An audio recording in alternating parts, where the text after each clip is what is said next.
Hi welcome to view point. పిఠాపురంలో అడ్డు తొలగిపోయింది.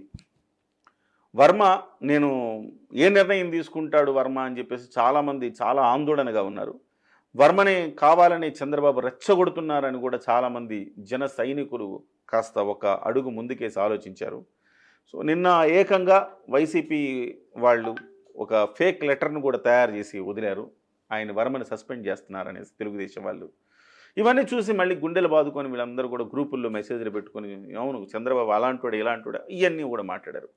కానీ ఇవాళ కట్ చేస్తే ఇవాళ చంద్రబాబు గారు ప్రెస్ మీట్లో చెప్పింది ఏంటంటే వర్మ సహజంగా వర్మ పోటీ చేసినప్పుడు మీరు ఎంతైతే కష్టపడతారో అంతకు పదింతలు ఎక్కువ కష్టం పెట్టండి ఇవాళ పవన్ కళ్యాణ్ గారిని అత్యధిక మెజారిటీతో గెలిపించండి అని చెప్పారు. చాలా మంచిగా అనిపించింది నాకు ఆ వాక్యాలు.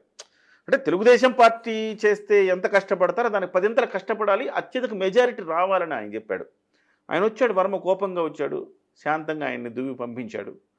సో చంద్రబాబు గెస్చర్ నాకు చాలా బాగా అనిపించింది. పదింతలు ఎక్కువ కష్టపడండి పవన్ కళ్యాణ్ కోసం అంటే ఆ గెస్చర్ నాకు చాలా నచ్చింది. చాలామంది పవన్ కళ్యాణ్ని కావాలని ఓడించడానికి చంద్రబాబు ఈ కుయుక్తు పన్నాడని రకరకాలుగా మాట్లాడారు. సహజంగా ఉంటుందండి, 20 ఏళ్ళు కష్టపడ్డాడు ఆయన పార్టీలో. సహజంగానే ఆయనకు 2014లో కూడా ఇలాంటి సంఘటన జరిగినప్పుడు ఇండిపెండెంట్ గేసి గెలిచాడు. అట్లాంటి వ్యక్తికి కొంచెం ఉంటుంది. అయితే ఉంటుంది ఎంత టీ కప్పులో తుఫాన్ అని చెప్తా ఉన్నాను నేను చాలామందికి మిత్రులకి. ఆ గ్రూపుల్లో కూడా పెట్టి ఆ ఫేక్ మెసేజ్లు చూసి మీరు గుండెలు బాదుకోవద్దు, అదంతా ఫేక్ లెటరు. ఈ వైసీపీ పేటీఎం బ్యాచ్ చేసే చేష్టలు ఇవన్నీ కూడా. సో అది తెలిసిపోద్ది సహజంగా నాలాంటి జర్నలిస్ట్కి.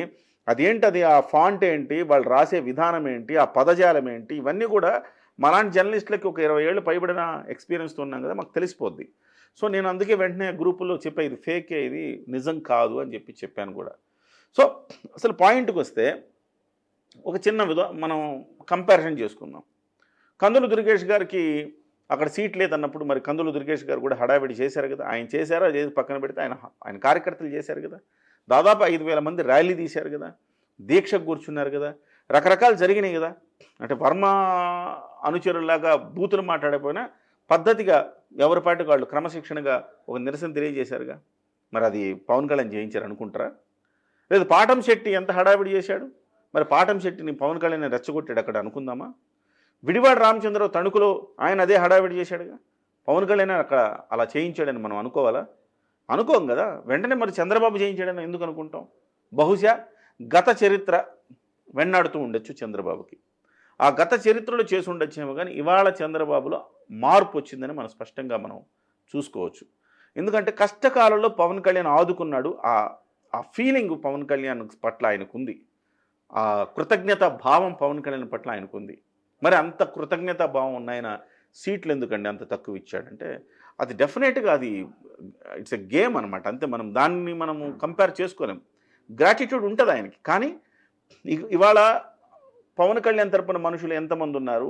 ఒక 25, 30, 40 కోట్లు పెట్టుకోగలిగిన వాళ్ళు ఎంతమంది ఉన్నారు? వాళ్ళలో క్షేత్రస్థాయిలో పనిచేసిన వాళ్ళు ఎంతమంది ఉన్నారు? అలాగే సర్వేలు ఏం చెప్తా ఉన్నాయి, తర్వాత అక్కడ అపోనెంట్ ఎవరు, ఇవన్నీ లెక్కలు వేసుకుంటారు. గతంలో జనసేన పార్టీకి ఎంత శాతం ఓటింగ్ వచ్చింది? ఇప్పుడు మనం ఓటింగ్ 15%, 20% అని చెప్తాం, కానీ దానికి రుజువు ఎక్కడ? రుజువు లేదు. కాబట్టి పవన్ కళ్యాణ్ గారికి ఉన్న సమస్యను కూడా మనం అర్థం చేసుకోవాలి. ఆ రోజు వచ్చిన 6% ఓటింగ్ ఆధారంగానే ఇవాళ చర్చలు జరుగుతాయి తప్ప మనకి 20% ఓటింగ్ పెరిగిపోయిందంటానికి రుజువు లేదు. కాబట్టి దానికి తగ్గట్టుగా చర్చలు జరగవు. దాన్ని కూడా మనం అట్లా గాల్లో మనం డిమాండ్ చేయలేం కూడా. సో ఆ రకంగా పవన్ కళ్యాణ్ గారు తగ్గాల్సి వచ్చింది.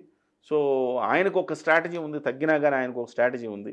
కింగ్ అవ్వాలా, కింగ్ మేకర్ అవ్వాలనే దానికి సంబంధించి ఆయనకు స్పష్టమైన స్ట్రాటజీ ఉంది. 21 అయినా కానీ నేను ఇంతకుముందు చెప్పినట్టుగా మళ్ళీ దానికే కన్ఫైన్ అయినా గంగిగోపాలు గరిటెడైన చాలు కడివడైననేమి కరముపాలు.